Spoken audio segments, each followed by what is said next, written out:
There you go. 1, 2, 3, 4, 5, 6, 7, 8, 9, 10. 11. 12. Okay.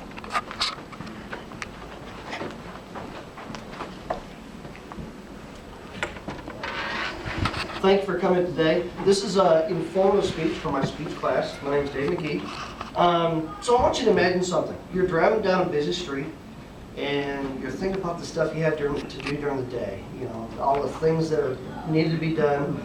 And you're kind of listening to the radio. You hear, oh, hey, that's a really cool song. So you reach over to start turning the radio up and then you hear it. The siren behind you. You look in the rearview mirror and you see that vehicle right behind you. It's a fire truck. You see two guys in the front end, and they're really not happy. They're really kind of frustrated. You start to panic, thinking, where can I go? Because it's a busy street. There's everybody in the right-hand side. You start to hit the brakes, and well, that makes them more frustrated. I've been the guy in that vehicle many, many times. I've been the guy in the fire truck and in the ambulance trying to get people to move out of my way. So today I want to talk about what we should do when we have an emergency vehicle behind you and how they drive. So we're going to kind of talk about that. So the first thing is talk about the vehicles. Talk about the emergency vehicles themselves, what they're like. Emergency vehicles, they're designed for a specific purpose, and they're used for a specific purpose. In fact, Missouri's revised state statute, emergency vehicle use defined from August 28, 2015, basically says there's two things an emergency vehicle has to have. It has to have lights, and it has to have sirens. And they have to be visible, and they have to be used.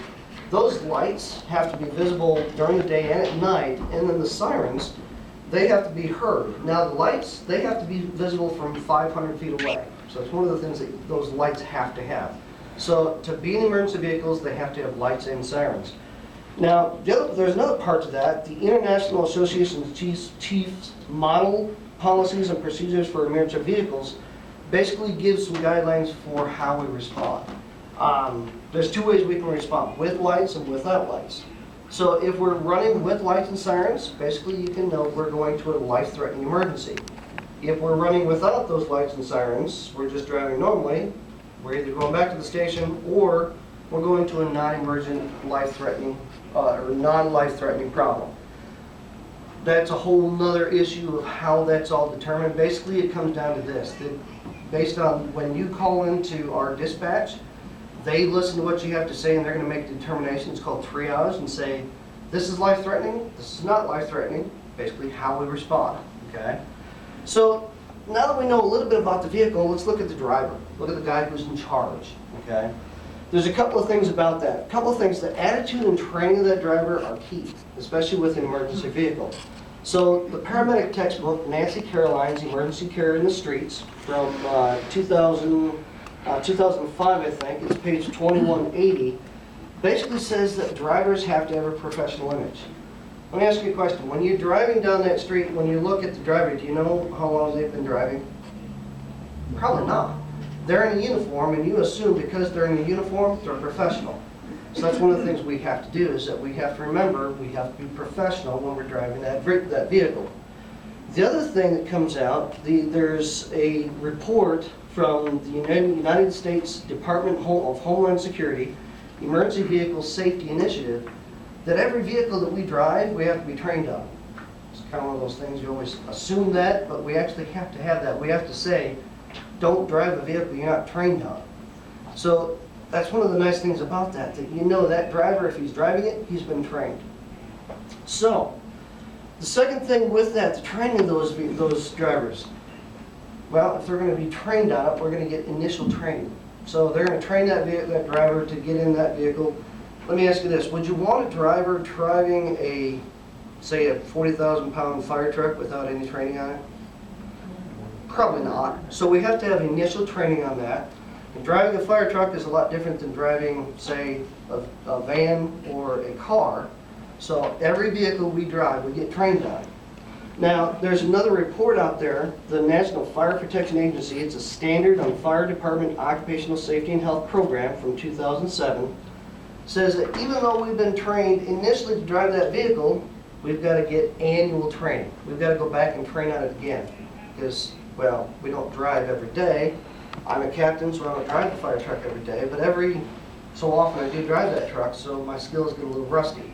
So we have to have initial training and annual training every year on that vehicle. So we've talked about the vehicle, we've talked about the driver. Now let's talk about what the law says about how we can drive. That's kind of a key thing. Let's go back to Missouri, the Missouri Revised Statute. It gives us, as a driver, a couple of things. It says that we can break the law. It's kind of a fun thing. One thing that I can do is I can drive faster than the speed limit, okay? Doesn't give me a number, it just says I can drive faster than the speed limit when I'm driving with the lights and sirens. So it gives me that. It also says that, hey, when I'm driving, I don't have to stop at a stoplight. Emergency, if I'm driving emergency, I don't have to stop at that stoplight. So I have to be careful about that because it has this word in there called due regard. I have to be very careful about that. I can't just fly through stoplights. Well, the second part of that is that, that gives me my responsibilities. There's also in that law responsibilities for the person driving the other vehicles on the road. Gives them two things. It says, okay, here's what you have to do. You have to yield the right of way to me as the driver of that vehicle. You have to get out of my way, okay? And as the driver of the vehicle, one of the things I love about the law is it gives you direction as to which way to go. It says you need to go to the right. If you're going to the right, I know I go to the left. It's kind of annoying when I'm driving down the road and people are going to the left. It's like, wait a minute, it's the wrong side. So your responsibility is to go ahead and move to the right, yield the right of way to me, and come to a complete stop. That way I can go around you and I'm not going to get hit with that. So what we're kind of talking about, what we talked about today is we've talked about emergency vehicles, what their responsibilities are. We've talked about the drivers. They have to be responsible. They have to be very professional. We talked about Missouri state law and what responsibilities it gives to me as a driver, and it also gives to you as a driver of a typical civilian vehicle, as we call them. So go back to our story. So you're driving down and get more and more panicked. Just as you're getting panicked and not knowing what to do, an opening opens up, you pull into that opening, you stop. As the fire department vehicle runs by, officer in the passenger seat gives you a wave, says thank you, and you're able to go on with your day. Thank you very much.